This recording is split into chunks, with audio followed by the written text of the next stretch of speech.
মমতা ব্যানার্জি আগে পশ্চিমবঙ্গটা সামলাক আর ভবানীপুর থেকে আগে জিতুক। ভবানীপুরে আমাদের শুভেন্দু অধিকারী জিতছে, ঠিক আছে? আগে নিজে ভবানীপুর থেকে জিতুক, তারপরে দেশ সামলাবে। পশ্চিমবঙ্গ সামলাতে পারছে না উনি, আর দেশ কি সামলাবে?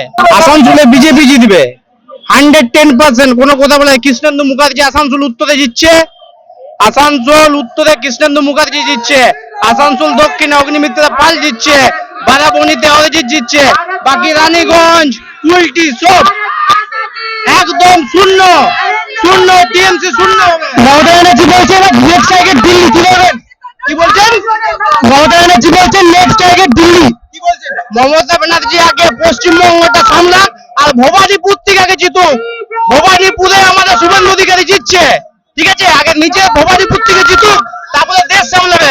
পশ্চিমবঙ্গ সামলাতে পারছে না উনি, আর দেশ কি সামলাবে? কি বলে চতুর্থবারের জন্য কি মুখ্যমন্ত্রী হতে চলেছে মমতা ব্যানার্জি? আবার মুখ্যমন্ত্রী কে হতে চলছে সেটা বলতে পারছি না, কিন্তু বিজেপির মুখ্যমন্ত্রী এবারে 2026-এ পরিবর্তনের হাওয়া, পরিবর্তন হবেই, অনিবার্য পরিবর্তন। পরিবর্তন কেউ আটকাতে পারবে না। 2026-এ 110% পরিবর্তন হবে।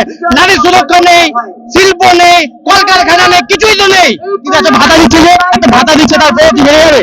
ভাতাতে 1500 টাকাতে সংসার চলে না, সেটা আমাদের অন্নপূর্ণা ভান্ডার দেবো, 3000 টাকা বেশি পাবো অন্নপূর্ণা ভান্ডার। কিন্তু আমরা শিল্প নিয়ে আসবো, কলকারখানা নিয়ে আসবো, স্বাস্থ্য ব্যবস্থা উন্নত করবো। আর এই যে তিলোত্তমা চিকিৎসা করে এত রেপ, হাসপাতালে এত ক্রাইম, কয়লা বালি দিন দাঁড়ে চলছে, এগুলো সব অবসাদ হবে। যেখানে মানুষ পকেট মানিতে খুশি, তাহলে কেন দরকার কর্মসংস্থান? সেটা আপনি 23 তারিখে বুঝতে পেরে যাবেন, আর 4 তারিখে ভালো করে বুঝতে পেরে যাবেন। মানুষ চুপচাপ ব্যালেটে জবাব দিবে, মানুষ ব্যালেটে জবাব দিবে। মানুষ এরকম না, মানুষ ঠিক জবাব দিবে, মানুষ ব্যালেটে জবাব দিবে 110%। যদি বিজেপি ক্ষমতায় আসে তাহলে মুখ্যমন্ত্রী হিসেবে কাকে দেখতে চান?